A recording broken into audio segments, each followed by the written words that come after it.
Assalamualaikum warahmatullahi wabarakatuh. Alhamdulillahi nahmaduhu wa nasta'inuhu wa nastaghfiruh wa na'udzu billahi min shururi anfusina wa min sayyiati a'malina may yahdihillahu fala mudilla lahu wa may yudlil fala hadiya lahu. Asyhadu an la ilaha illallah wahdahu la syarika lahu wa asyhadu anna Muhammadan abduhu wa rasuluhu la nabiyya ba'd. Alhamdulillah, segala puja dan puji syukur hanya kepada Allah Subhanahu wa taala Rabbal alamin. Serta salawat dan salam selalu tercurahkan kepada nabi kita Muhammadin sallallahu alaihi wa ala alihi wa sahbihi wasallam, kepada keluarganya, kepada para sahabatnya, juga orang-orang yang mengikuti dan mencintainya sampai hari kiamat. Allahumma inna nas'aluka ilman nafi'an wa rizqan thayyiban wa amalan mutaqabbala. Ya Allah, kami mohon kepadamu ilmu yang bermanfaat, rezeki yang baik, dan amalan yang diterima di sisi Allah Subhanahu wa taala. Alhamdulillah, teman-teman yang dimuliakan dan dirahmati Allah Subhanahu wa taala. Di hari ini Allah mudahkan kita bertemu di masjid ini, di majelis ini. Semoga Allah Subhanahu wa taala jadikan majelis ini Allah berkahi dan menjadi langkah kita untuk dimudahkan masuk surga oleh Allah Subhanahu wa taala. Karena Rasulullah bersabda dalam hadis, "Man salaka tariqan yaltamisu fihi ilman, sahhalallahu lahu bihi tariqan ilal jannah." Barang siapa yang mencari jalan untuk menuntut ilmu agama, Allah mudahkan bagi dia jalan menuju surga. Semoga Allah berikan kita juga pasangan yang soleh dan solehah. Allah berikan kita anak soleh dan solehah. Dan semoga Allah Subhanahu wa taala mengumpulkan kita di surganya sebagaimana Allah Subhanahu wa taala mengumpulkan kita di dunianya. Dan semoga Allah Subhanahu wa taala berikan kita kebaikan dunia dan akhirat. Hari ini kita akan membahas pembahasan masih dalam kitab Akhta'uz Zaujat, kesalahan-kesalahan istri. Kita masuk kepada kesalahan istri yang ke-11. Kesalahan istri yang ke-11 adalah nususnya istri wa tamarrud ala zauj. Nusus itu kalau diartikan mungkin secara umum biasa diartikan membangkang. Membangkangnya istri kepada suami itu adalah termasuk dosa besar. Bahkan di dalam kitab dosa-dosa besar, Imam Dahabi memasukkan salah satu dosa besar adalah perempuan yang membangkang kepada suaminya atau durhaka kepada suaminya.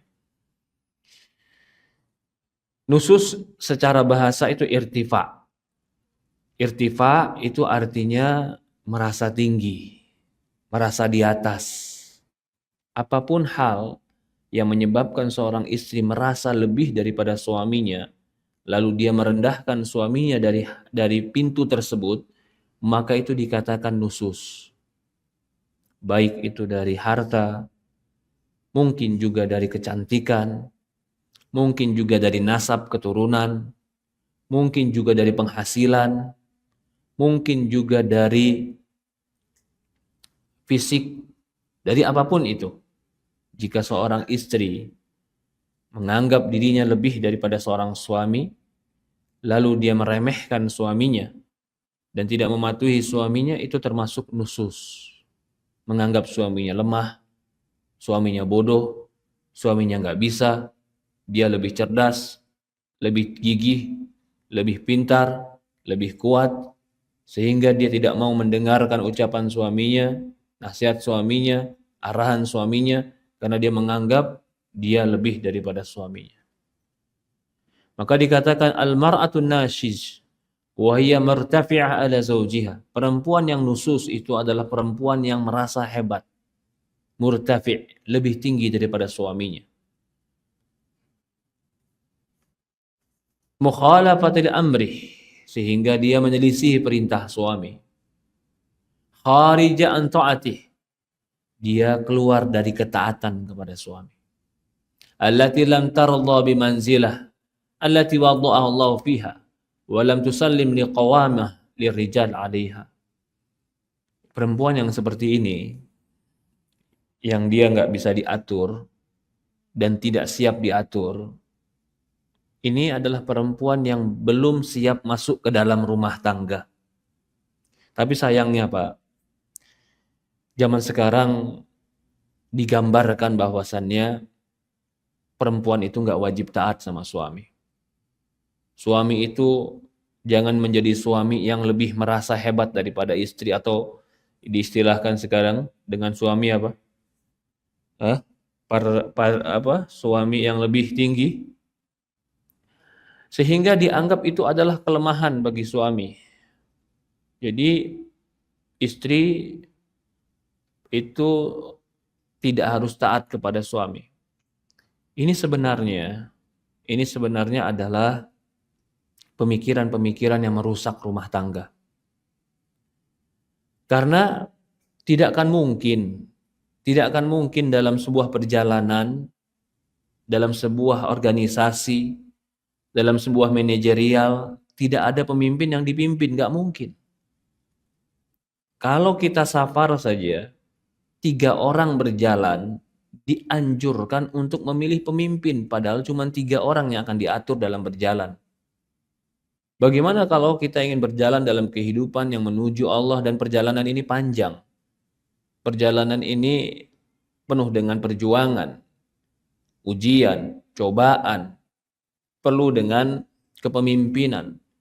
Maka kepemimpinan laki-laki dalam rumah tangga itu bukan dari ustadz yang ngasih, bukan pula dari pemerintah yang ngasih. Kepemimpinan laki-laki di rumah tangga itu Allah yang kasih. Maka kata Syekh di sini, perempuan yang membantah perintahnya, yang keluar dari ketaatan kepadanya, yang tidak ridho terhadap posisi yang telah ditetapkan oleh Allah. Poinnya itu. Kalau dia membantah, nggak suka, nggak mau saya dipimpin oleh laki-laki, kamu bukan sedang membantah suamimu sebenarnya. Kamu sedang tidak suka dengan apa yang Allah takdirkan. Masalahnya bukan lagi suami yang menjadi kau lawan. Tapi masalahnya yang menjadi kau lawan adalah pembagian Allah. Maka kata Syekh di sini, yang tidak ridho terhadap posisi yang telah Allah tetapkan untuknya, tidak menerima kepemimpinan suami atas dirinya. Dari inilah maka Imam Az-Zahabi memasukkan di dalam kitab dosa-dosa besar adalah perempuan yang durhaka. Tidak mau menjadikan suaminya pemimpin.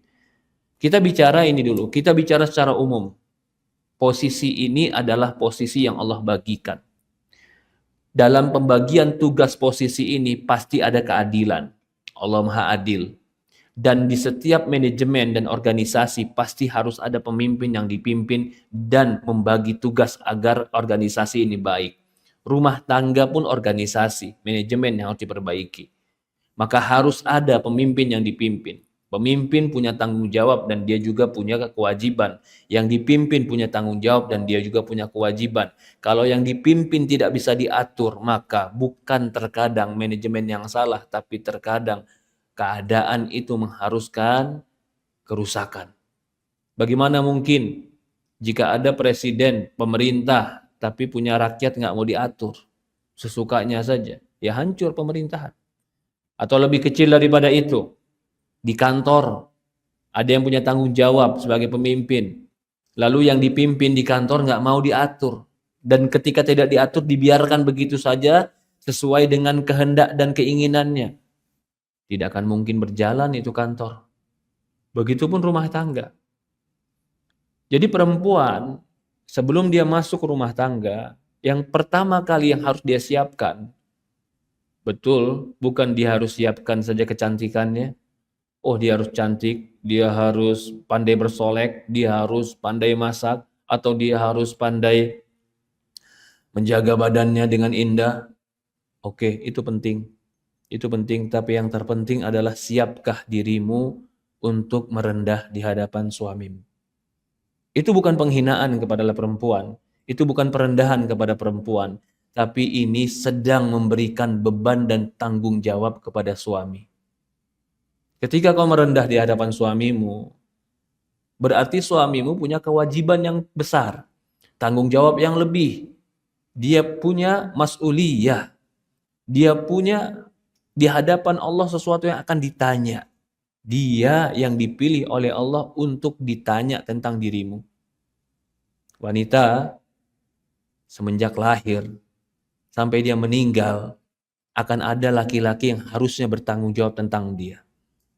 Ketika dia baru lahir, ayahnya yang bertanggung jawab tentang dia. Ketika dia sudah menikah, suaminya bertanggung jawab tentang dia. Ketika dia menjadi ibu, anak-anaknya bertanggung jawab tentang dia. Wanita itu sifatnya dipimpin. Orang yang mau masuk ke rumah tangga, wanita yang mau masuk ke rumah tangga, atau wanita yang sudah masuk dalam rumah tangga, sadari, kau adalah orang yang dipimpin.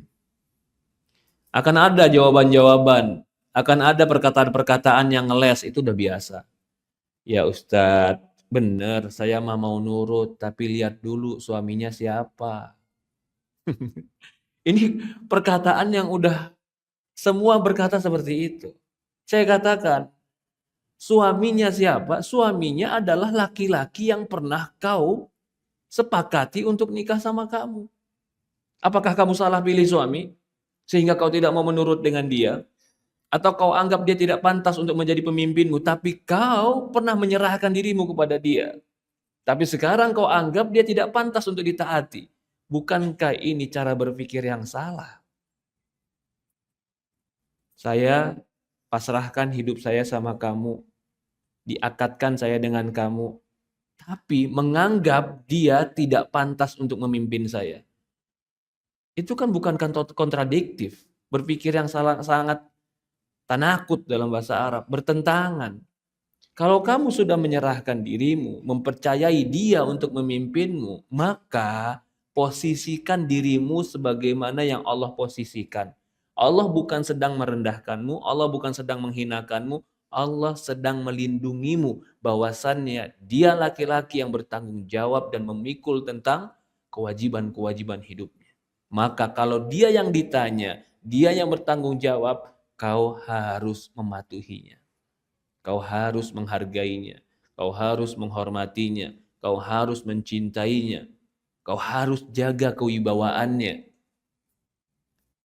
Betapa banyak perempuan yang usianya cukup usianya untuk menikah, cukup finansialnya untuk menikah, tapi nggak cukup mentalnya untuk dididik. Merasa diri hebat, merasa diri sukses, merasa diri nggak butuh laki-laki, saya bisa hidup sendiri, bohong. Saya katakan bohong, Pak. Laki-laki yang merasa diri nggak butuh wanita, saya katakan bohong. Wanita yang merasa diri nggak butuh laki-laki, saya katakan bohong. Kau telah menipu dirimu sendiri. Loh kok bisa begitu, Ustaz? Karena saya lebih percaya dengan Quran. Quran mengatakan bahwasannya hidup ini berpasang-pasangan. Laki-laki pasangannya perempuan.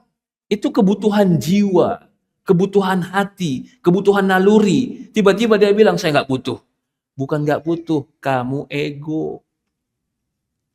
Kamu ego, malu untuk mengatakan kamu butuh. Kamu ego, kamu malu untuk merendahkan dirimu dan egomu. Sehingga kau katakan, aku nggak butuh. Nggak ada manusia yang nggak butuh pasangan hidup. Nggak ada. Bukan masalah birahi saja, bukan. Bukan masalah hanya syahwat saja, bukan. Masalah hidup manusia itu, mana dikatakan manusia itu unus. Unus itu adalah manusia yang berkolonial. Manusia itu hidup yang harus berkelompok. Harus berbarengan, harus ta'awun. Kita kalau mau berbarengan, berta'awun, bersama, berkelompok, tentu kita harus menurunkan ego kita di kelompok itu. Kita tentu harus bersikap yang bijak di dalam kelompok apapun itu. Kelompok berteman, kelompok kerja, kelompok rumah tangga. Semua punya posisi, semua punya kewajiban. Jika seorang wanita belum bisa memposisikan dirinya untuk rendah di hadapan suaminya, maka dia harus belajar menjadi istri. Dia harus belajar mengalahkan egonya. Dia harus dia harus belajar untuk menahan dirinya. Harus dia lakukan itu. Lalu kalau ditanya gimana suaminya Ustadz, nanti ini bab kita hari ini bab apa? Bab kita hari ini buku yang mengatakan kesalahan-kesalahan istri. Jadi yang akan kita bahas, yang akan kita ceritakan adalah bagaimana seharusnya seorang istri.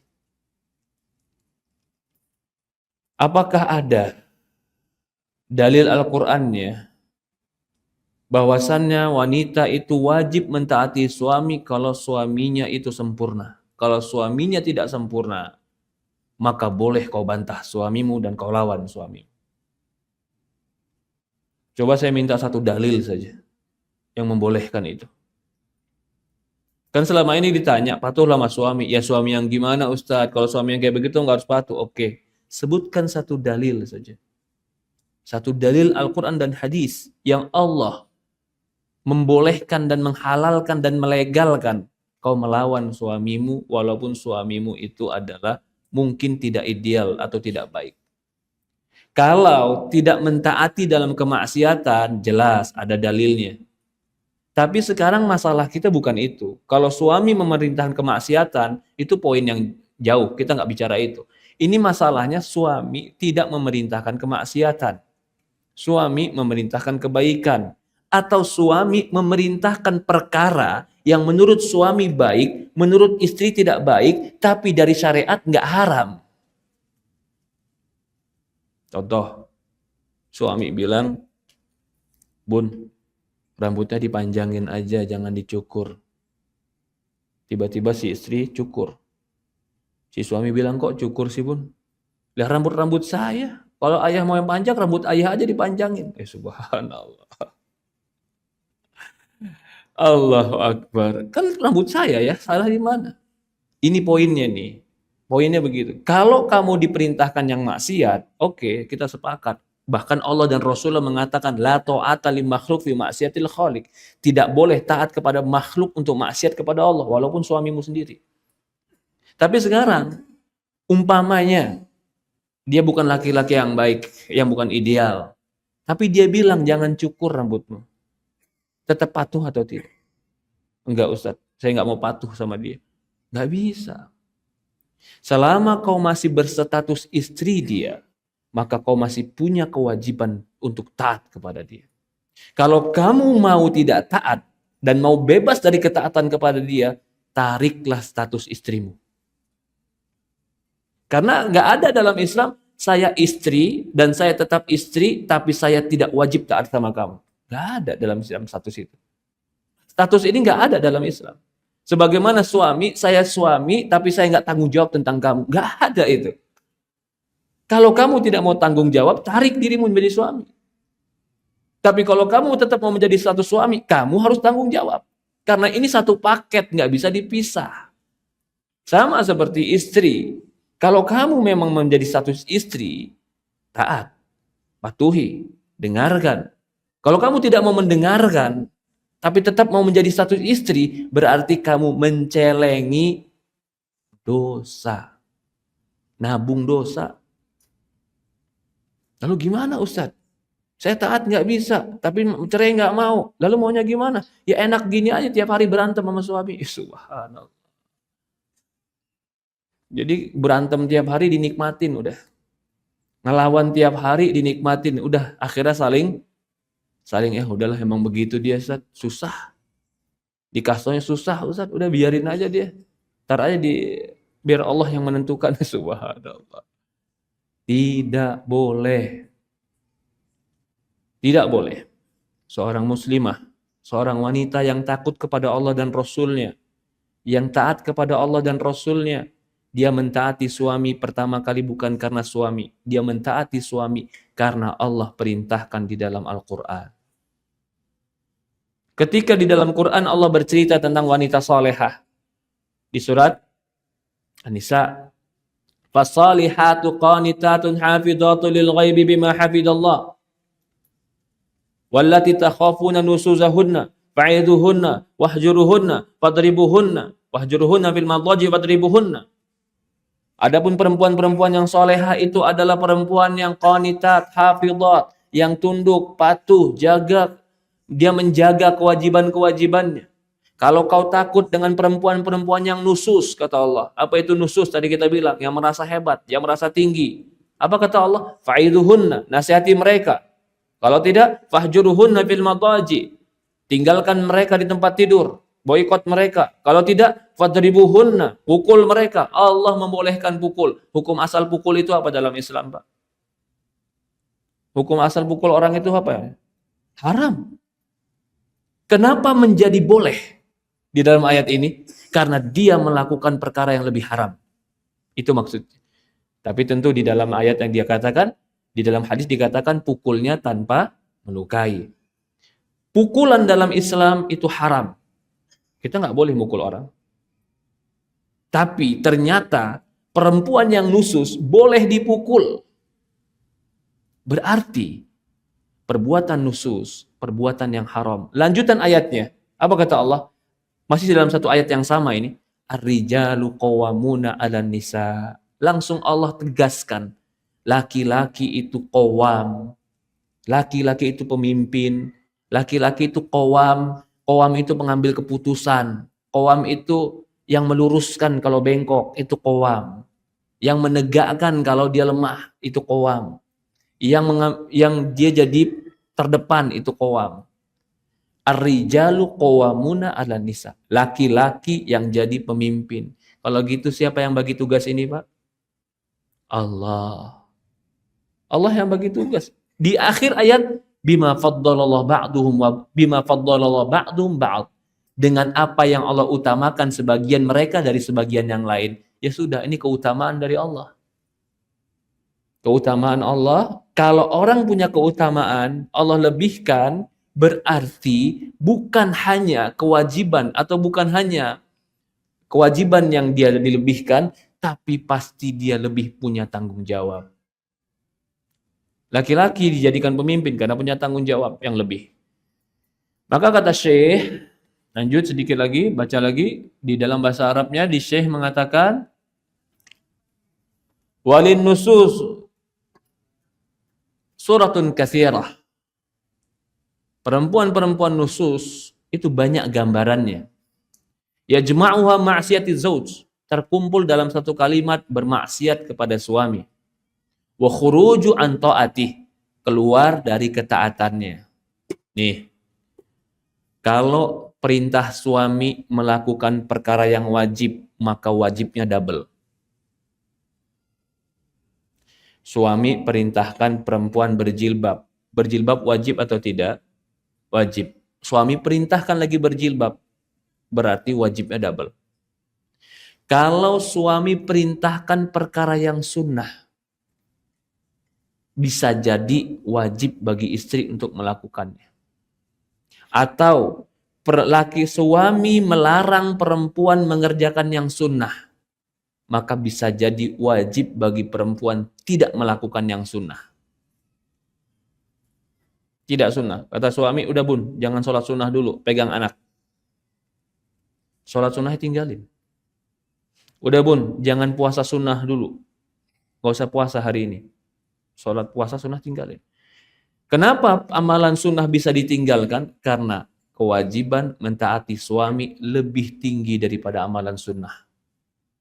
Yang ketiga, kalau suami memerintahkan, kalau tadi memerintahkan wajib, maka wajibnya menjadi double. Kalau memerintahkan yang sunnah, maka yang sunnah terkadang bisa menjadi wajib. Kalau memerintahkan yang mubah atau melarang yang mubah, maka tetap istri mentaati suami. Yang mubah, contohnya apa? Tadi cukur rambut, itu mubah.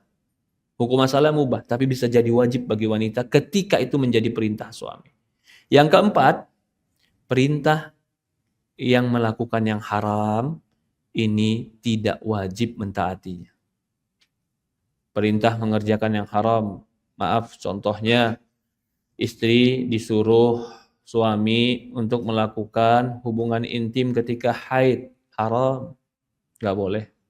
Jangan taati suami. Tolak dengan cara yang baik. Ingatkan dengan cara yang baik. La ta'ata li makhluk fi ma'siyatil khaliq. Istri, maaf, disuruh suami untuk mungkin melepas jilbab. Melepas jilbab. Nggak boleh dia taat suami. Karena pakai jilbab itu perintah Allah lebih tinggi daripada perintah suami. Tapi kalau perkara-perkara yang mubah tadi, perkara yang sunnah, apalagi perkara yang wajib, wajib bagi istri untuk mentaati suami. Maka di sini Syekh mengatakan, sikap nusus merasa lebih tinggi dari suami ini, anwa'un nusus katsirah, banyak jenisnya. Dan bahkan bisa dikatakan tidak bisa dibatasi dengan sebuah perkara. Walakinna ba'dhuha mimma ta'ummu bihil balawa. Tapi ada sebagiannya sifat nusus yang jadi umum banyak dilakukan orang. Bahkan ini yu'adzim bil khatar, sangat bahaya. Jadi sebenarnya nusus banyak. Ya, tapi kalau yang disebutkan ini adalah perkara-perkara yang sering terjadi yang dianggap biasa. Maka Syekh mengatakan sebenarnya nusus itu banyak. Berikutnya sebelum saya menyebutkan tentang nusus itu banyak atau jenis-jenis nusus tadi. Kalau membantah dan tidak mentaati suami itu adalah dosa. Bahkan katakan Imam Dahabi mengatakan termasuk dosa besar. Maka keterbalikannya, mentaati suami itu adalah pahala besar. Bahkan bisa lebih besar daripada ibadah puasa sunnah. Mentaati suami bagi istri pahala besar. Bahkan bisa jadi lebih besar dari pahala puasa sunnah. Bahkan bisa jadi lebih besar daripada pahala sholat sunnah. Sholat sunnah atau puasa sunnah, puasa Senin Kamis. Contoh, puasa Arafah. Puasa Arafah besar nggak Pak pahalanya? Apa pahala Arafah? Yukaffiru sanatul madiyah wal baqiyah. Kata Rasulullah SAW, puasa Arafah itu menggugurkan dosa yang setahun telah lalu dan setahun yang akan datang. Besar. Nggak ada puasa sunnah yang sebesar itu. Tapi kalau di hari Arafah, dia nggak haji, istrinya nggak haji, dia nggak haji. Si istri bilang mau puasa. Suami bilang, jangan puasa hari ini. Tolong bantu saya. Mana yang dilakukan, Pak? Jangan puasa. Loh, kok jangan puasa, Ustaz? Ini puasa sunnah yang luar biasa. Karena hadis mengatakan, jika perempuan dia mau puasa sunnah, izinlah sama suaminya. Dan di dalam hadis, tidak dirinci puasa sunnah yang mana. Semua yang termasuk kategori puasa sunnah, masuk dalam hadis itu. Termasuk puasa sunnah Arafah. Yang ingin saya sampaikan sebenarnya, puasa sunnah Arafah besar tidak pahalanya? Besar. Ketika dia diperintahkan suaminya jangan puasa, besaran mana pahalanya? Besaran mana, Pak? Besaran matuhin suami. Apa dalilnya? Karena Rasulullah memerintahkan dia mengikuti suami. Berarti mengikuti suami lebih besar pahalanya daripada puasa sunnah. Karena mengerjakan yang wajib lebih besar. Ini dalam satu masalah dan dalam satu contoh. Tetapi masalah ini menjadi sebuah ibrah. Apapun yang diperintahkan suami selama bukan yang haram, maka pahala besar bagi wanita. Maka wanita yang ingin berharap pahala dari Allah, di dalam pintu taat kepada suamimu, kau punya ladang pahala yang besar. Apapun itu. Perkara yang mubah, perkara yang sunnah, perkara yang wajib, lakukan. Karena itu merupakan ladang pahala bagi wanita. Jadi wanita harus punya kekuatan dalam diri ketika dia melakukan perintah-perintah suaminya adalah mencari ridho Allah. Itu kekuatan. Kalau seseorang sudah mencari ridho Allah dalam segala kebaikan, dia nggak peduli tentang apapun yang dia dapatkan dari orang lain, kecuali dia selalu berharap pahala dari Allah. Karena jika seseorang yang mendorong dia untuk melakukan kebaikan karena Allah, maka dia akan kuat komitmen untuk melakukan kebaikan itu.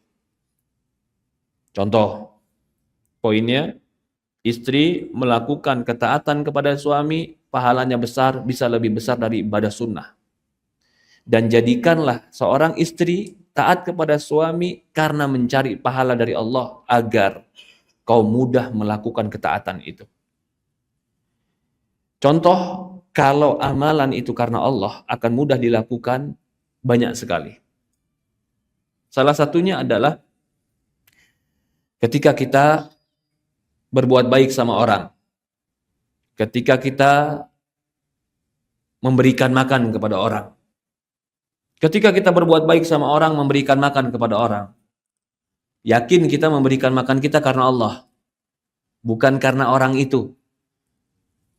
Baik kita kenal atau tidak kita kenal, baik orang itu berterima kasih atau tidak, kita memberikan makan karena Allah.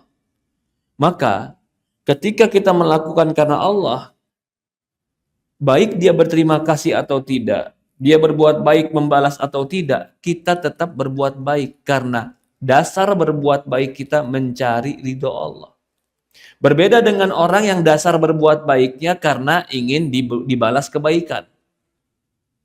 Ketika dia berbuat baik sama orang, dia pinjamkan uang ke orang, setelah itu uangnya diganti, tapi setelah diganti orang itu melupakan kebaikan dia. Kalau dia bukan karena Allah melakukannya, dia kecewa berbuat baik sama orang. Aduh, ngapain saya berbuat baik, ternyata dia lupa. Itu karena dasar berbuat baiknya bukan mencari ridho Allah, tapi ingin dibalas. Sementara penghuni surga di dalam Quran dikatakan salah satu amalan yang menyebabkan penghuni surga masuk surga, la nuridu minkum jazaan wala syukura. Penghuni surga berkata kepada orang-orang yang diberikan kebaikan, yang mereka berikan makan, apa kata penghuni surga? La nuridu minkum jazaan wala syukura. Kami tidak minta dari kalian balasan dan kami tidak minta terima kasih.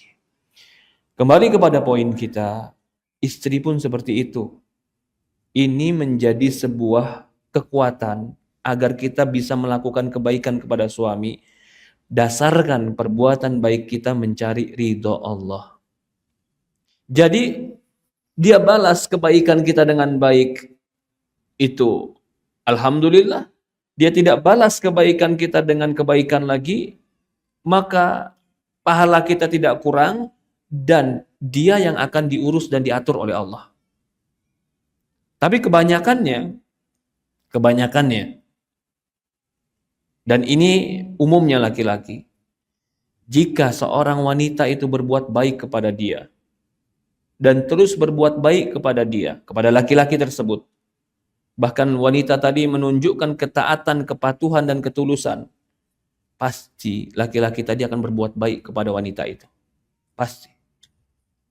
Siapa yang bisa menaklukkan Fir'aun untuk tidak membunuh seorang anak laki-laki? Semua orang gak ada yang berani bilang sama Fir'aun, ya Fir'aun jangan bunuh anakku. Gak ada yang berani. Sampai ibunya Nabi Musa sendiri, ketika lahirnya Musa takut, dia lepaskan Musa. Gak berani ngomong sama Fir'aun, ya Fir'aun jangan kau bunuh anakku.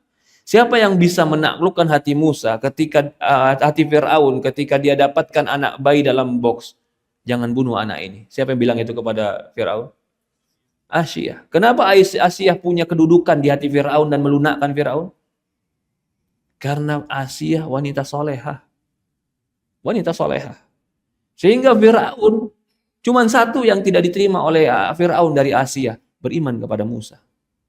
Permintaan semua orang ditolak oleh Fir'aun, kecuali permintaan Asiyah. Semua orang berharap jangan dibunuh anaknya laki-laki. Begitu datang kotak box yang berisi Musa, mampir ke Asia. Asia buka, Allah takdirkan Asia langsung jatuh cinta kepada Musa. Lalu Asia mengatakan kepada Firaun, "Ya Firaun, biarkan satu anak ini buat aku." Yang menjadi poin kita adalah mengapa Asia punya kedudukan begitu tinggi di hati Firaun, laki-laki yang jelek dan kasar.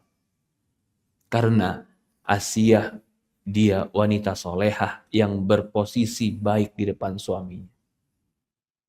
Jadi wanita yang bisa berbuat baik depan suaminya dan berbuat baiknya karena Allah, ini akan menjadi bahan bakar dia terus berbuat baik. Bukan karena ingin dibalas suami, tetapi secara hukum alam dan fitrah manusia, melihat orang yang baik, dia akan luluh hatinya. Dua wanita, yang satu kalau dikasih tahu, diem, ngerjain, walaupun dia nggak suka. Yang satu kalau dikasih tahu, diajak debat. Nggak, saya mau nggak ngerjain sampai kamu diskusi dulu sama saya. Diskusinya gimana?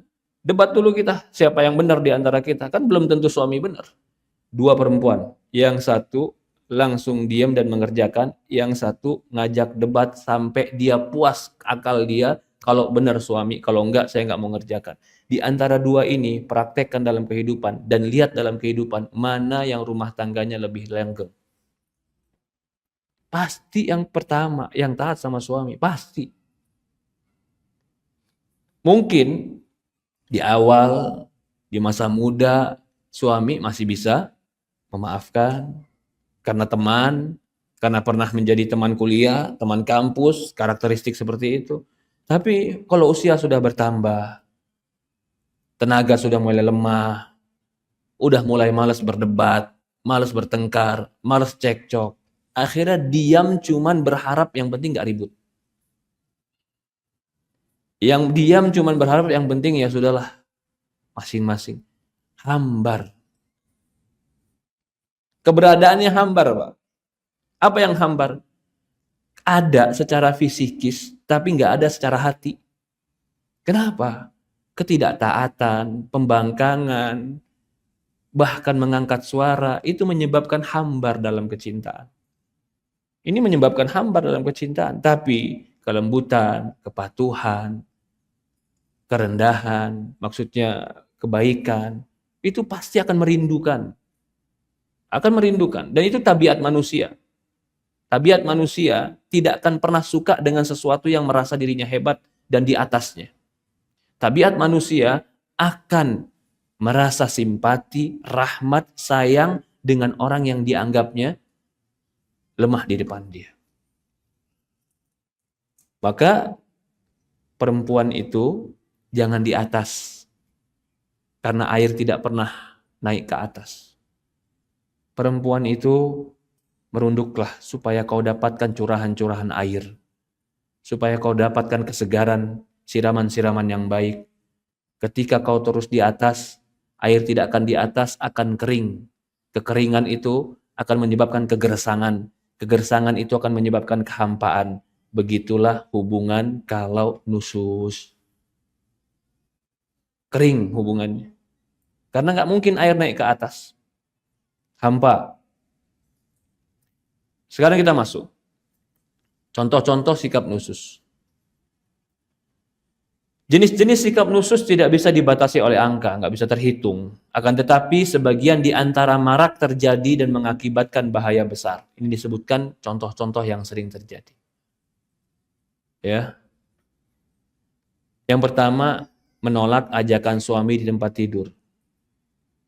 Bagi perempuan ini mungkin perkara ringan. Bagi laki-laki ini perkara besar. Ketahuilah poin, kalau Allah dan Rasul-Nya sudah mengajarkan, maka kerjakan.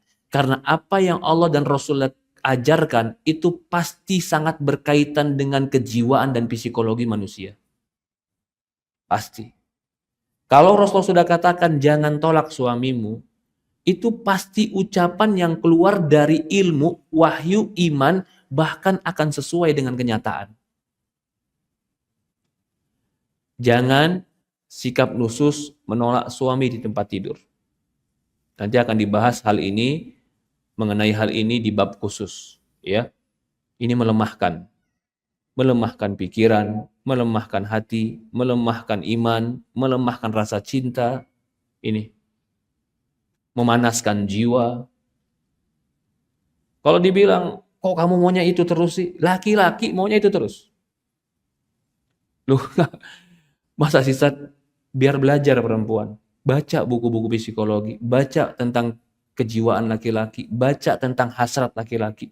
Laki-laki itu memang maunya itu terus. Berbeda dengan perempuan. Perempuan mungkin 2 hari sekali, 3 hari sekali, bahkan 4 hari sekali, dia merasa cukup. Maaf, kalau kita berbicara tentang ranjang, laki-laki kalau hubungan intim nggak sampai ejakulasi, nggak mungkin bisa. Perempuan, mungkin nggak? Mungkin saja bagi dia bisa.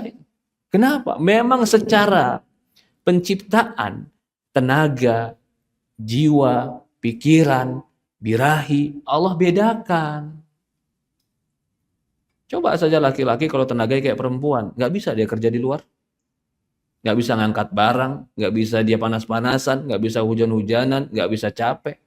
Maka laki-laki jangan ditolak ketika ajak hubungan intim. Maka di sini ada undang-undang yang baru, Pak. Laki-laki, suami yang memaksa istrinya untuk hubungan intim dituduh sebagai pemerkosa dan bisa dipenjara. Ini kalau dalam syariat Islam pasti akan dievaluasi lagi. Apa yang dimaksud laki-laki memperkosa? Dia sudah bayar maharnya, dia sudah izin bapaknya, dia sudah berikan tempat tinggal, berikan makan, berikan kenyamanan hidup, kewajiban telah ditunaikan, begiliran dia minta haknya, nggak dikasih haknya. Lalu ketika dia memaksa haknya, dikatakan kamu telah memperkosa saya. Itu datang dari pemahaman barat. Ya kalau dia siksa mungkin, dia ikat mungkin, dia pukul mungkin, kita nggak setuju dengan itu. Tapi kalau si suami minta haknya, itu hak suami. Loh, kata siapa hak suami, Ustaz? Bukan kata saya. Bukan kata saya. Kata Allah dan Rasul. Apakah nggak cukup Allah dan Rasul mempertengahkan permasalahan kita? Apakah tidak menenangkan pikiran wanita ketika kita katakan ini Allah dan Rasul yang menengahkan? Enggak, saya nggak puas Allah sama Rasul. Siapa lagi yang mau jadi penengah dalam hidup kita kalau Allah dan Rasul sudah tidak diterima? Coba Pak, bayangkan.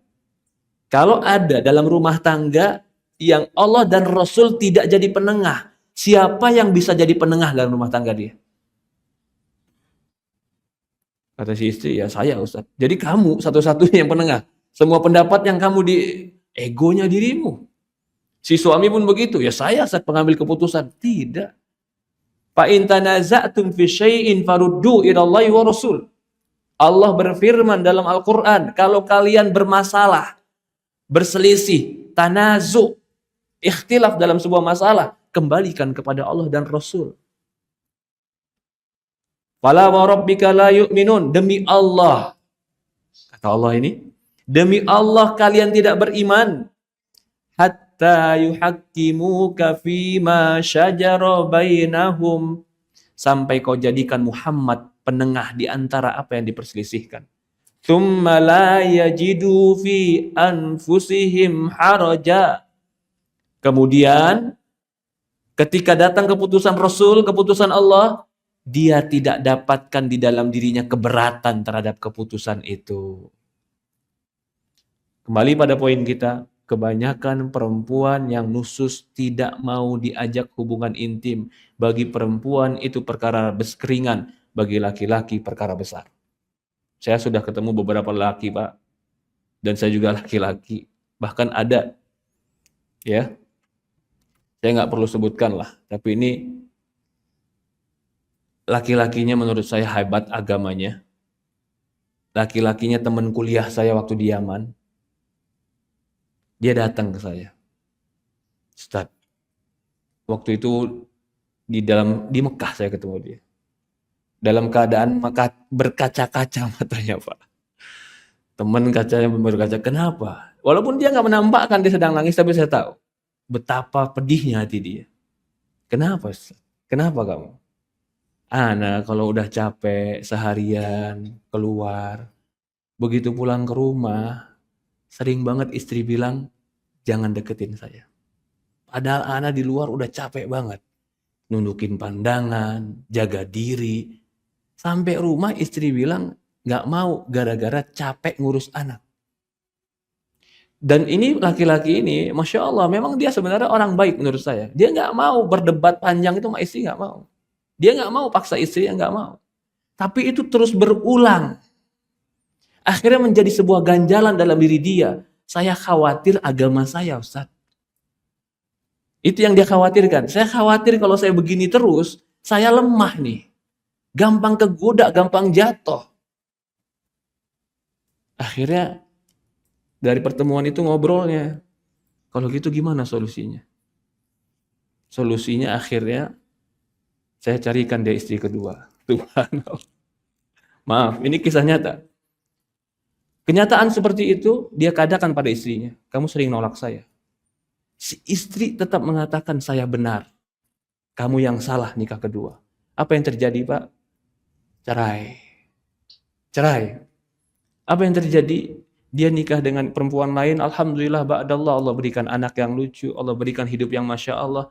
Istri yang pertama tadi, karena merasa dirinya hebat, merasa dirinya cantik, merasa dirinya adalah lebih dari suaminya, setiap laki-laki yang datang sekarang ke dia semua ditolak. Hidupnya sendiri. Hidupnya sendiri. Masalahnya apa sih? Poin masalahnya adalah si suami tidak terpenuhi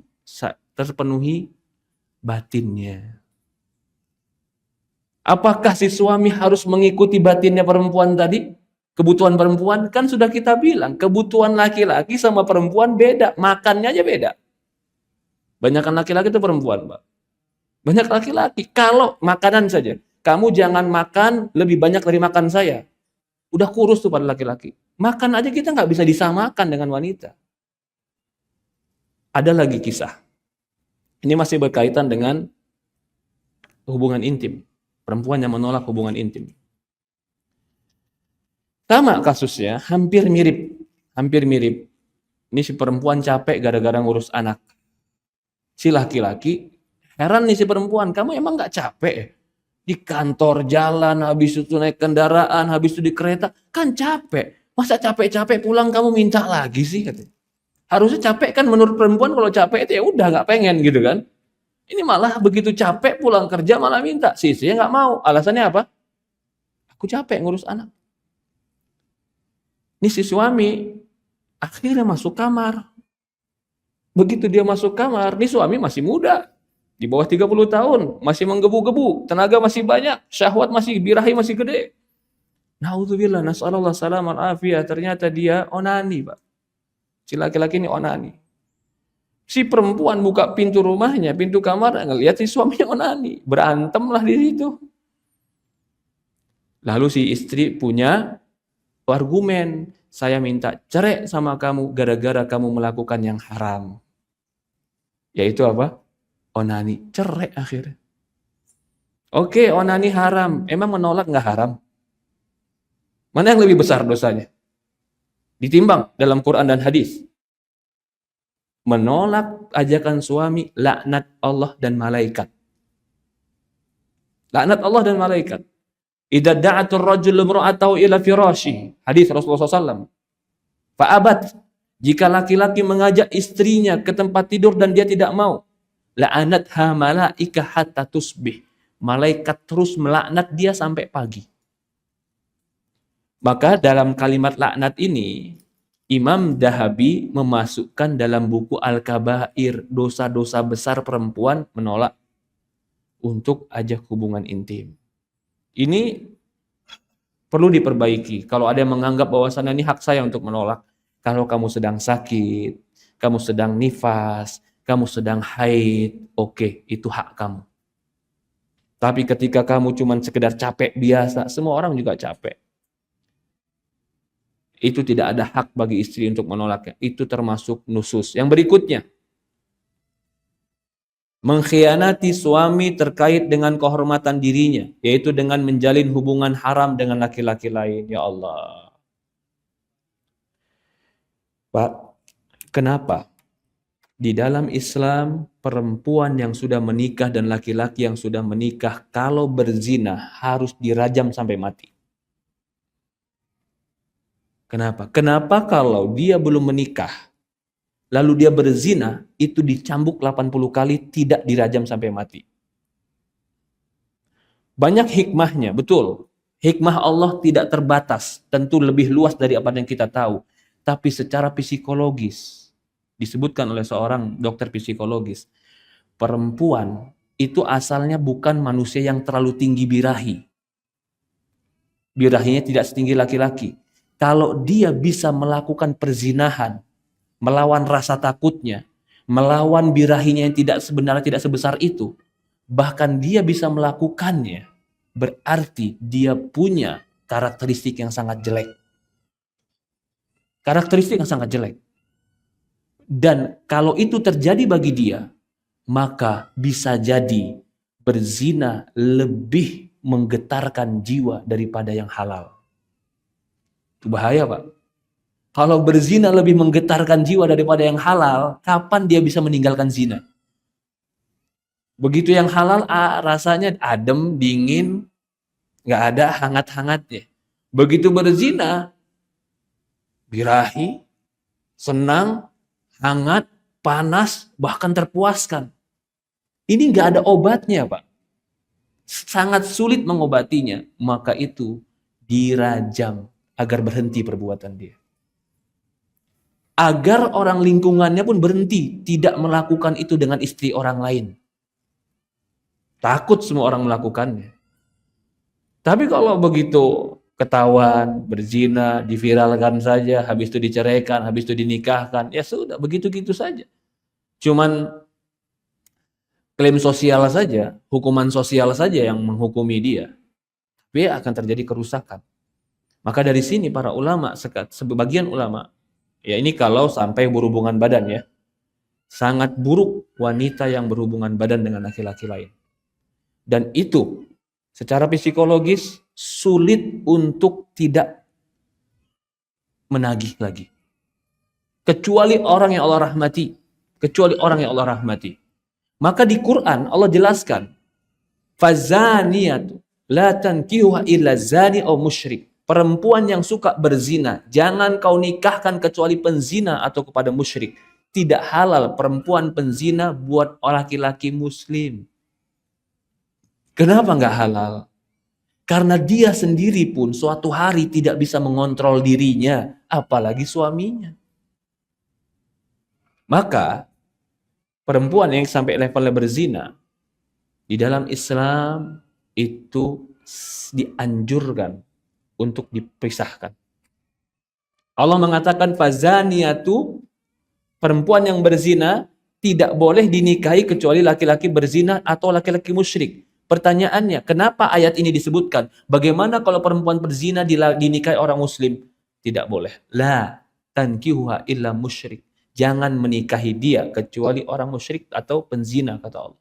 Berarti laki-laki yang baik tidak boleh menikah dengan laki-laki perempuan berzina. Rahimnya tidak bersih, akhlaknya tidak bersih, keturunanmu pun tidak bersih, bahkan bisa jadi dirimu akan kotor dengan penyakit. Tidak boleh. Bagaimana kalau dia taubat, Ustaz? Innallaha yaghfiru dzunuba jami'an. Allah Maha Pengampun dosa. Allah Maha Pengampun dosa. Tapi orang yang taubat itu ada ciri, ada bukti, ada perubahan yang jelas. Itu orang taubat. Ini kalau sampai berzina. Kalau tidak sampai berzina bagaimana, Ustaz? Perempuan yang mengkhianati suaminya dengan berhubungan dengan laki-laki lain, ini adalah perempuan yang keluar dari naluri perempuannya. Perempuan itu nalurinya sebenarnya cukup dengan satu laki-laki. Itu naluri perempuan sebenarnya. Kalau dia keluar dari naluri ini, sebenarnya ada sesuatu yang salah dalam dirinya. Dalam sebuah cerita ya, ini syekh kami ketika bercerita tentang wanita berzina. Dia ceritakan bahwasannya suatu hari orang dari Eropa telepon, thalabul ilmi dari Eropa, pernah belajar juga di Yaman bersama kami, tapi dari Eropa. Begitu pulang dari Eropa dia jatuh cinta sama perempuan, tapi perempuan ini penzina. Artinya perempuan bebas. Laki-laki ini telepon kepada Syekh minta izin. Syekh, bolehkah aku nikahi perempuan ini? Kata Syekh, jangan. Ya Syekh, ini perempuan udah bilang sama aku dia mau tobat, dia mau berubah, dia mau baik. Kata Syekh, oke, dia mau baik, buktikan setahun. Jangan nikahi dulu, buktikan setahun. Tapi gara-gara laki-laki ini udah cinta banget sama perempuan ini, udah kesemsem dia sama perempuan ini, dia nikahin juga tuh perempuan. Nggak lebih dari setengah tahun dia telepon lagi Syekh. Syekh, apa yang kau katakan benar. Sekarang dia terbukti telah melakukan dengan laki-laki lain. Setengah tahun. Syekh cuma minta sama dia, oke, kalau memang betul dia mau berubah, buktikan setahun. Jangan kau nikahi dulu setahun. Lihat setahun ini bagaimana perubahan dia. Perubahan ibadahnya, perubahan bergaulnya, perubahan pakaiannya, perubahan sikapnya. Lihat. Kalau tidak ada perubahan dalam setahun, cuman mengatakan berubah tapi tidak nampak perubahan itu, semua orang bisa. Semua orang menyesal ketika berbuat dosa. Tapi apakah jaminan dia tidak berbuat dosa lagi? Itu waktu yang menjawab. Semua orang menyesal ketika ketahuan berbuat kesalahan, menyesal. Tapi penyesalan itu, waktu hari itu mungkin penyesalan, tapi akankah penyesalan ini menjadi sebuah bukti dia tidak melakukan lagi? Waktu yang menjawab. Maka dibutuhkan waktu setahun, setahun setengah, 2 tahun. Bahkan sebagian ulama mengatakan setahun lebih untuk membuktikan dia tidak melakukan hal itu. Ya. Ini yang kedua, mengkhianati. Jangan ber-SMS-an, jangan berbicara kepada laki-laki yang nggak penting. Nggak penting. Apalagi sampai berbicara masalah-masalah pribadi, masalah-masalah rumah tangga, perempuan ngomong sama laki-laki, nggak perlu itu. Laki-laki pun begitu. Kalau ada perempuan-perempuan yang sudah mulai ngomongin suaminya, tinggalin. Wallahi tinggalin, Pak. Enggak Ustaz, kasihan Ustaz, dia butuh arahan. Kamu kena buaya kamu. Kenapa? Karena hari ini dia berkhianat dengan suaminya. Kalau kau ambil dia akan berkhianat dengan dirimu. Ini pun kisah dikisahkan oleh Syekh kami. Mungkin pada saya kisahkan. Di Yaman, seorang laki-laki punya istri. Ternyata dia dapati istrinya serong. Marah betul dia kepada istrinya. Tapi dia cuma bilang, ya sudah kamu kuceraikan saja. Cerai dia sama istrinya. Nikahlah si istri ini dengan laki-laki yang dia serongnya itu. Tidak lama dari setahun pernikahan dia dengan laki-laki yang serong itu, ternyata perempuan ini mati dibunuh oleh laki-laki yang dia nikahi. Datanglah suami yang pertama ke dia. Kenapa kau bunuh? Dia serong lagi sama laki-laki lain. Maka laki-laki yang pertama, karena itulah dia kuceraikan. Jadi nggak ada jaminan ketika dia berani berkhianat dengan yang pertama, lalu dia pergi kepada yang kedua, dia akan setia kepada kedua. Nggak ada jaminan. Harusnya ketika pernikahan pertamanya yang baik, dengan laki-laki yang baik, dan dia ketika itu masih waktu belia, harusnya dia bisa lebih jaga, dia tidak khianati. Ketika dia berani mengkhianati yang terbaik, maka yang lebih di bawah daripada itu pasti sangat mungkin dia khianati. Jadi perempuan yang memiliki sikap-sikap mengkhianat seperti ini, itu bisa diartikan keluar dari tabiat naluri perempuannya. Perempuan biasanya tidak seperti itu.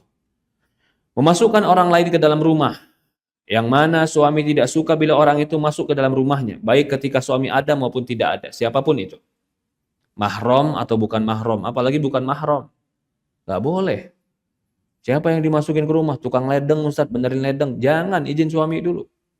Siapa yang masukin ke rumah? Tukang galon Ustaz, ngangkat galon. Jangan, izin suami dulu. Lah gimana nanti galonnya gak ada yang ngangkatin ke rumah Ustaz? Udah taruh di luar. Nanti suami pulang, suami yang angkat. Gak boleh. Laki-laki bukan mahram masuk ke rumah istri, ke rumah suami. Gak boleh. Kalau memang harus mereka masuk, tentu ada adab. Di antara adabnya pasang hijab yang benar. Di antara adabnya di rumah jangan perempuan sendirian, harus ada laki-laki lain, harus ada anak-anak, harus ada orang-orang lain. Lalu tidak masuk ke tempat-tempat yang betul-betul privasi kecuali hajat dan kebutuhan. Dijaga. Termasuk orang tua istri kalau mau masuk ke rumah suami itu sebenarnya harus izin suami. Ini kita berbicara tentang hak dan kewajiban. Tapi kalau kita berbicara tentang etika dan kebaikan, tentu seorang suami tidak pantas melarang mertuanya masuk ke rumah. Itu etika dan kebaikan.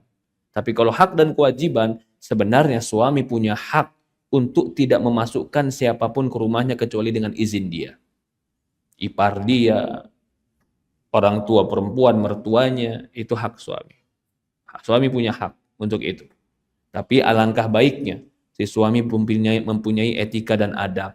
Jangan sampai mertua pun nggak boleh masuk ke rumah dia. Bahkan hak saya, betul hak kamu, tapi bukan berarti kamu tidak berbuat baik kepada orang yang telah berbuat baik sama kamu. Mertuamu orang yang telah berbuat baik sama kamu. Bagaimana tidak baik? Dia besarkan anaknya, dia jaga anaknya. Begitu anaknya cantik, pintar, sudah menjadi wanita yang hebat, dikasih ke kamu. Kurang baik apa lagi? Maka pantaslah berbuat baik pula kepada mertua. Yang berikutnya, lalai dalam melayani suami. Ini kalimat melayani, ini kalimat yang sangat luas, Pak. Apa sih melayani itu? Kalau yang dimaksud melayani hanya hubungan ranjang, sudah ada di poin A. Kita tadi sudah bahas poin A. Tapi di sini dipoinkan khusus, lalai melayani suami. Suatu hari, Fatimah pernah mengeluh kepada Rasulullah tentang letihnya mengurus rumah tangga. Sampai dalam sebuah riwayat, dia mengeluh tentang dia ngurus kudanya Ali. Dia cari makan buat kudanya, dia kasih kudanya, dia bersihin kudanya, dia bersihin kandang kudanya, dia jaga anaknya Ali, dia masakkan buat Ali, dia cari air buat Ali. Di zaman itu, air nggak seperti sekarang, tinggal hidupin. Zaman itu orang air ngangkat. Bahkan sebagian sahabiat, kalau mau makan gandum, dia tanam gandum, gandum dia panen, dia yang numbuk, dia yang bikin roti. Dari mulai panen sampai bikin roti, dia yang bikin. Itu zaman para sahabat. Sampai Fatimah ngeluh ke Rasulullah, ya Rasulullah, aku mau pelayan. Dengan keletihan rumah tangga ini. Kalau seandainya Ali salah, karena telah membebani Fatimah dengan kehidupan rumah tangga, harusnya Rasulullah menegur Ali bin Abi Thalib. Ya Ali, anakku dinikahin bukan jadi pembantu. Kenapa kau suruh dia kerja ini dan itu? Tapi ternyata bukan itu yang diambil Rasulullah dalam keputusannya. Ketika Fatimah mengeluh, Rasul memberikan doa kepada Fatimah. Semoga dengan doa ini kau hilang letih. Apa maknanya, Pak? Maknanya Ali nggak salah. Maknanya adalah Fatimah itu kewajibanmu. Rasulullah ingin mengajarkan kepada Fatimah tanggung jawab. Apakah Rasulullah ingin mensiksa Fatimah? Apakah Rasulullah nggak cinta kepada Fatimah? Nggak ada anak yang paling dicintai sebagaimana Rasul mencintai Fatimah. Dan anak laki-laki yang paling dicintai Rasulullah adalah anaknya Fatimah, Hasan dan Husain. Bahkan perempuan yang paling mirip dengan Rasulullah adalah Fatimah. Bahkan ketika Rasulullah ingin meninggal, orang yang pertama kali dikabarkan aku akan meninggal tahun ini, Fatimah.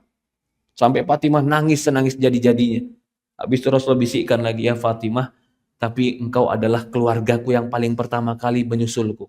Ketawa Fatimah. Dan memang ternyata setelah setengah tahun meninggalnya Rasulullah, Fatimah menyusul. Rasulullah meninggal setengah tahun setelahnya. Yang ingin kita bahas, yang ingin kita tekankan, Fatimah orang mulia. Anak orang mulia. Paling dicintai Nabi. Tapi dia tahu tanggung jawab dia mengurus suami. Kalau seandainya Ali berbuat jahat dan dolim gara-gara memberikan beban kepada Fatimah, tentu Ali akan ditegur oleh Rasulullah SAW. Karena dia Nabi, dia berhak untuk dan harus wajib bagi Nabi memberikan arahan, wajib. Tapi ketika itu yang diberikan arahan malah Fatimah. Berarti poin di sini, lalai dalam melayani suami, pelayanan di sini lebih umum. Sebagaimana Fatimah melayani Ali bin Abi Thalib. Sebagaimana Aisyah melayani Rasulullah SAW. Itu pelayanan. Karena ada sekarang sebagian orang-orang yang mulai, nggak wajib. Istri melayani suami nggak wajib. Yang wajib itu adalah cuman hubungan intim. Lebihnya nggak wajib. Pendapat ini sebenarnya pendapat yang jauh dari kebenaran. Jauh dari kebenaran. Aisyah radhiyallahu anha mengatakan, aku tidak bisa mengganti puasa Ramadanku kecuali di bulan Sya'ban. Karena sibuknya aku mengurus Rasulullah SAW. Ya subhanallah. Dia mengurus Rasulullah SAW dengan sibuk. Padahal Ketika itu Aisyah bukan satu-satunya istri, tapi dia sibuk mengurus Rasul, artinya melayani Rasul semaksimal mungkin. Di sini dalil perempuan itu dia tetap harus melayani suaminya. Dalam makanan, dalam rumah, dalam pakaian, dalam kebutuhan. Siapkan apa yang ingin disiapkan untuk suami. Bahkan bisa jadi pelayanan itulah yang menyebabkan seorang suami itu rindu kepada istrinya. Bahkan bisa jadi pelayanan itulah yang menyebabkan seorang suami itu tentram di samping istri. Bisa jadi dia punya perempuan-perempuan lain yang enak dipandang mata, tapi belum tentu enak di hati dan dinyaman dalam dirinya. Tapi ketika pelayanan yang baik, tutur kata yang baik, akhlak yang baik, itu yang menyamankan hati seorang laki-laki. Itu yang menyebabkan seorang laki-laki mencintai wanita, bahkan dia rela berkorban untuk wanita itu. Yang berikutnya, menghambur-hamburkan harta suami dan membelanjakannya untuk sesuatu yang tidak pantas. Ya, mubazir ya. Ini juga termasuk salah satu nusus. Nusus. Ini nggak boleh. Menyakiti suami dengan perkataan buruk, mencelanya atau mencacinya. Allahu Akbar. Allahu Akbar. Iya. Ada sebuah video yang rame, Pak. Si istri merasa benar dengan mencaci atau memarahi suaminya. Lalu si suami juga merasa benar karena menganggap itu bukan tanggung jawab dia. Jadi masalahnya itu si istri ternyata punya anak dan itu dianggap oleh suami adalah anak tiri. Anak tiri suami. Lalu si istri memarahi suami dengan kalimat-kalimat yang keras, menjatuhkan kehormatan suami dengan mengatakan kamu tidak memberikan makan atau memberikan nafkah anak tiri saya. Kalau kita pandang secara syariat, Pak, jujur, apakah anak tiri itu kewajiban bagi bapak sambungnya? Bukan. Bukan, Pak. Maka itu ketika Ummu Salamah mau menikah dengan Rasulullah, Rasul mengatakan aku mau menikahi engkau. Apa katanya? Ya Rasulullah, aku punya anak banyak. Lalu Rasul bilang apa? Adapun anak-anakmu Allah yang mencukupkan. Nah, kalau memang sudah ada kesepakatan dari awal, mungkin. Tapi kalau tidak ada kesepakatan dari awal, sebenarnya anak tiri itu tanggung jawab bapaknya. Karena ibu yang sudah menikah, itu hukum asalnya anak kembali kepada bapak. Ketika suatu hari anak itu dipegang, ibu bawa anaknya, Rasul mengatakan kepada ibu ini yang bercerai pada suaminya, anti, kamu berhak kepada anakmu malam tankihi, selama kamu belum nikah. Artinya ketika kamu menikah lagi, anak itu bukan kewajibanmu, wahai istri, kembalikan kepada bapaknya. Kalau itu bukan kewajiban istri, apalagi kewajiban bapak tiri, bukan. Ini sebenarnya, pemahaman ini tidak dipahami, sehingga terjadilah percekcokan. Yang lebih parahnya lagi, percekcokan dibarengi dengan kalimat yang kasar. Coba kalau menghadapinya dengan kalimat yang baik, dengan ilmu, dengan kebijaksanaan, masalah bisa selesai. Kalimat yang kasar itu akan membarakan api, bukan memadamkan api. Kalimat yang keras itu akan membakar. Masalah kecil bisa menjadi besar. Masalahnya kalimat yang salah, menjatuhkan.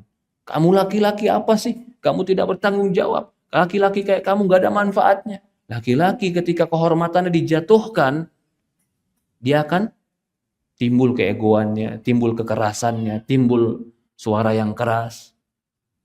Maka perempuan jangan berucap buruk. Berapa banyak? Coba lihat saja. Perempuan dibunuh oleh pasangannya. Boleh disurvei. Berapa perempuan dibunuh oleh pasangan? Sebabnya apa? Ucapan perempuan yang menyakiti hati laki-laki. Akhirnya naik pitam, pikirannya kalap, gelap mata, masalah kecil, omongan. Tapi ternyata menganggap ini merobek kehormatan saya, merobek harga diri saya. Bagi laki-laki, harga diri itu termahal. Ketika dirobek, dikoyak, dihina, naik pitam, hilang kepala. Kita tidak membenarkan laki-laki yang seperti ini, tapi kita juga ingin memberikan pesan. Perempuan jangan menyebarkan bensin di dalam api. Jangan. Kalau sudah ada api, jangan dikasih bensin, kasih air. Di antara bensinnya adalah ucapan yang kaku, ucapan yang kasar, ucapan yang merendahkan kehormatan, ucapan makian. Ini bukan meredamkan, ini membara. Bagaimana cara meredamkannya? Diam. Tapi susah Ustaz, diam. Memang susah. Maka Rasul mengatakan, apa kata Rasulullah SAW? Ketika berkaitan dengan menjaga mulut, amsik alaika lisanak, admin lakal jannah. Kalau kau bisa menjaga lisanmu, aku jamin kau surga. Diam. Kapan waktunya berbicara? Ketika waktu yang tepat. Yang berikutnya, keluar dari rumah suami tanpa izin suami. Ini penting juga nih. Jangan kalau kata suami, sekarang kalau ada istri nih, istri setiap mau keluar izin suami, itu dianggap istri yang sudah jarang. Sampai sebagian perempuan itu heran kalau ada istri yang betul-betul nggak keluar rumah gara-gara nggak diizinin suami. Heran. Sampai ilmu dasar dalam rumah tangga yang kayak begini aja sudah dianggap asing di zaman sekarang. Padahal ini ilmu dasar. Sebagaimana ketika kau bujang, kau tidak boleh keluar rumah kecuali izin ayahmu. Maka ketika kau sudah menikah, kau tidak boleh keluar rumah kecuali izin suamimu. Karena tongkat estafetnya sudah pindah ke suami. Kalau ada istri yang tidak memahami ini ilmu dasar rumah tangga, maka dia harus belajar lagi ilmu berumah tangga. Yang parah lagi, ketika dia udah nggak izinin suami, ketemu teman-teman, udah keluar aja kan suami juga nggak tahu. Keluar aja sebentar doang kok. Yang nggak boleh itu kalau kita ke diskotik, kita kan cuma jalan-jalan makan bakso. Masa nggak boleh? Udah keluar aja. Akhirnya dia keluar. Bukan masalah kemananya. Masalah pergi kemananya itu nomor 2. Masalah yang pertama adalah setiap gerak-gerikmu kau ditanggung jawab oleh suami. Maka izin kepada suami. Jika dia tidak izinkan, maka tidak keluar. Kalau kau keluar, bagian daripada nusus. Coba setertib ini Islam. Setertib ini Islam menjaga rumah tangga. Menjaga kehormatan wanita. Menjaga keamanan wanita. Menjaga kemuliaan wanita. Karena suami bertanggung jawab terhadap itu semua. Yang terakhir, menyebarluaskan rahasia suami, menurunkan tirai perlindung kehormatannya. Allahu Akbar. Ngobrol sama temennya yang diobrolin suami. Kayak nggak ada orang lain yang diobrolin. Bahkan diobrolinnya kejelekan suami. Ngeluh sama temennya. Temennya kebetulan nggak punya suami. Apa yang dibilang sama temennya? Udah deh, lu kayak gua aja nggak bersuami, bebas. Akhirnya dikasih temen, bukannya solusi malah racun. Banyak nggak yang kayak begini? Banyak. Tadinya dia tuh nggak tahu cara melawan suami. Gara-gara ngomong sama temen, jadi tahu, oh gitu ternyata cara ngelawan sama suami. Tadinya dia nggak tahu harus berbuat apa kalau suaminya begini dan begitu. Diajarin sama temennya, dia ternyata menjadi pembangkang. Jangan seorang istri membuka aib suaminya sendiri. Boleh dia membuka aib suaminya, satu, untuk mencari jalan yang terbaik. Dan itu pun kepada orang yang bisa memberikan solusi. Pengadilan. Dia cerita ke pengadilan supaya pengadilan yang memberikan keputusan dan mewajibkan suaminya untuk sesuatu hal. Boleh. Atau orang tua suami, orang tua istri, boleh dia cerita apa adanya. Karena tujuannya bukan hanya cerita menggibahi, tapi tujuannya mencari solusi. Dan orang yang kita ceritakan pun kita yakini orang yang ingin kebaikan buat kita. Jangan orang-orang yang nggak mengerti kebaikan, nggak ingin kebaikan, kita ceritakan tentang aib suami kita, tentang kekurangan suami kita. Kita menceritakan aib suami kita. Dia yang mendengarkan aib suami kita, lalu kasih komen. Komentar dia, arahan orang yang tidak punya rasa cinta dan kasih sayang. Sementara kita dengan suami kita, dengan pasangan kita, selalu bersikap di atas cinta dan kasih sayang. Gak bakalan bisa arahan dia itu menjadi sebuah pijakan kita. Kita bersikap dengan pasangan kita kan pasti dasarnya adalah kasih sayang, rahmat, empati. Dia yang mendengarkan cerita kita, pasti kan gak ada rasa sayang dengan orang pasangan kita. Maka pasti dia akan memberikan arahan-arahan yang terkadang bukan menjadi solusi, malah menjadi perusak. Nusus. Di antara nusus adalah istri yang menceritakan kejelekan suami Insya Allah kita lanjutkan di pertemuan-pertemuan akan datang. Ada pertanyaan, tafadhol, dipersilahkan. Assalamualaikum, mau tanya, kalau suami WA dengan kata-kata saya cerai kamu, apakah sudah jatuh talak, dan anak angkat kami apakah wajib masih memberikan nafkah? Saya cerai kamu itu kalimat yang talak, walaupun dengan SMS. Dipastikan itu dia yang tulis. Kalau dia yang tulis dengan HP dia dan itu pasti dia nulis, maka sudah jatuh talak. Adapun anak angkat, ya, siapa yang wajib memberikan nafkah? Ya, anak angkat ini kembali kepada kemampuan. Assalamualaikum Ustaz, izin bertanya, setiap mau hadir ke kajian selalu dari saya yang inisiatif dan mengajak suami. Padahal saya kadang ingin juga suami yang mengajak ke kajian. Apakah saya termasuk perempuan yang nusus? Jazakallah khair. Perhatikan, ini perempuan, Pak. Kalau kita bagi laki-laki, ya sudah dia ngajak, kita ikut biasa saja kan. Jadi perempuan, kok kamu nggak pernah ngajak, itu jadi masalah, Pak. Kok kamu nggak pernah ngajak, itu jadi masalah gitu. Sebenarnya pun nggak perlu jadi masalah. Suamimu kamu ajak, dia mau. Dan dia pergi. Ada masalah nggak? Nggak ada masalah. Bersyukur, sudah. Bersyukur. Apakah saya nusus, Ustaz? Tidak. Tidak nusus. Ya. Tapi dia nggak pernah ngajak, Ustaz. Kalau dia nggak pernah ngajak, bukan berarti itu kelemahan. Kadang-kadang kita tidak bisa mendapatkan kesempurnaan, kita anggap kelemahan. Beda, Pak. Beda, Bu. Beda, akhwat. Yang tidak sempurna bukan berarti lemah. Kalau dia ngajak berarti kan kesempurnaan. Kalau dia tidak ngajak berarti kurang sempurna. Apakah menjadi aib? Menurut saya belum aib. Yang jadi aib itu ketika dia ngelarang kita ngaji. Udah kamu nggak usah pakai jilbab gede-gede. Udah kamu nggak usah ngaji ke Blok M. Kenapa? Blok M itu orangnya pakai jilbab gede semua, jenggotan semua. Saya nggak mau nanti kamu ngaji di situ, lama-lama saya disuruh pakai jenggot sama kamu. Nah, ini nggak boleh. Berarti menghalangi. Kalau menghalangi itu aib. Jadi pertama pertanyaannya apakah saya nusus? Jawabannya tidak. Yang kedua, apakah suami yang diajak lalu mau itu termasuk kekurangan? Saya rasa tidak. Itu tidak kekurangan. Ya. Saya menikah sudah 35 tahun. Masya Allah. PNS. Suami saya tidak nafkahi saya, bahkan memberi uang belanja saya. Kurang 3 bulan yang lalu suami uang di bank riba tanpa sepengetahuan saya. Uangnya untuk ponakannya. Sehingga gajinya habis untuk bayar angsuran bank. Apakah saya durhaka kalau saya tidak melayani suami saya? Menikah 35 tahun. Suaminya tidak menafkahi 3 bulan. Lalu suaminya pinjam uang ke bank untuk ponakannya. Gajinya dikasih ke ponakan. Lalu sekarang si istri tidak mau melayani suami. Salahkah dia? Sebagian ulama berpendapat, kalau ada suami yang tidak menafkahi istri, berarti suami tidak menunaikan kewajiban. Bagi yang tidak menunaikan kewajiban, maka tidak berhak menuntut hak. Kamu nggak pernah menunaikan kewajiban, tapi kamu menuntut hak. Hak itu akan diberikan kalau kewajiban dikerjakan. Nggak pernah masuk kantor, tiba-tiba masuk kantor bulan gajian, minta gaji. Gaji hak saya, iya, tapi kamu nggak pernah menunaikan kewajiban, nggak pernah masuk kantor. Seperti itulah analogi per laki-laki yang minta kewajiban tapi tidak menunaikan hak. Tetapi saya tidak menasihati untuk membangkang kepada suami, saya tidak menasihati itu.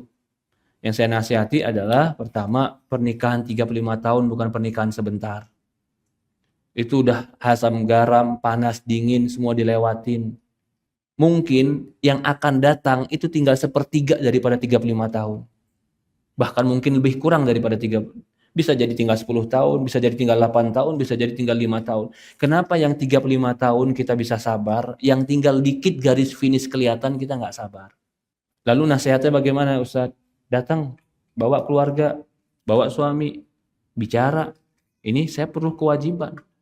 Kalau anak 35 tahun berarti anak sudah besar, anak diajak bicara untuk menyelesaikan masalah ini. Kalau si suami bilang, enggak, saya nggak mau begini, nggak mau begitu. Poin ini sebenarnya, si istri kalau suami tetap bersikeras tidak mau menunaikan, seandainya pertanyaan ini benar, si suami tidak mau bersikeras, tidak mau memberikan kewajibannya, sebenarnya istri punya hak untuk meminta cerai. Tapi yang namanya hak boleh diambil, boleh tidak. Itu kembali kepada maslahat.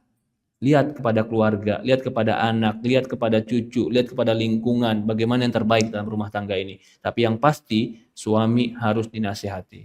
Izin bertanya, bagaimana sebaiknya sikap istri apabila suami akan mengambil keputusan yang menurut perhitungan istri akan merugikan keluarga dalam hal keuangan? Sudah diajak berdiskusi dan istri sudah menyampaikan pertimbangan, perhitungan untuk pertimbangan suami, tapi suami tetap Dengan keputusan awal, istri ingin menurut namun khawatir bagaimana Ustadz? Ikutin suami selama tidak haram. Ustadz, tapi nanti. Udah, kan nanti kalau uangnya kurang, dia juga yang pusing. Nanti kalau rumah tangga yang kurang, kan dia juga yang pusing. Udah, kamu ikutin saja. Terutama ini bukan masalah yang haram ya. Suami mau ngambil keputusan dengan keuangan dia, tapi si istri bilang, ini kan uang mungkin uang buat masa depan anak-anak. Udah nanti masa depan saya yang nanggung. Udah ikutin kata suami. Tapi ke depan gimana Ustaz? Kamu jangan khawatir sesuatu yang belum terjadi. Kalau terjadi, kamu nggak tanggung jawab. Yang tanggung jawab siapa? Suami. Jadi tinggal ikutin saja. Selama itu bukan yang haram.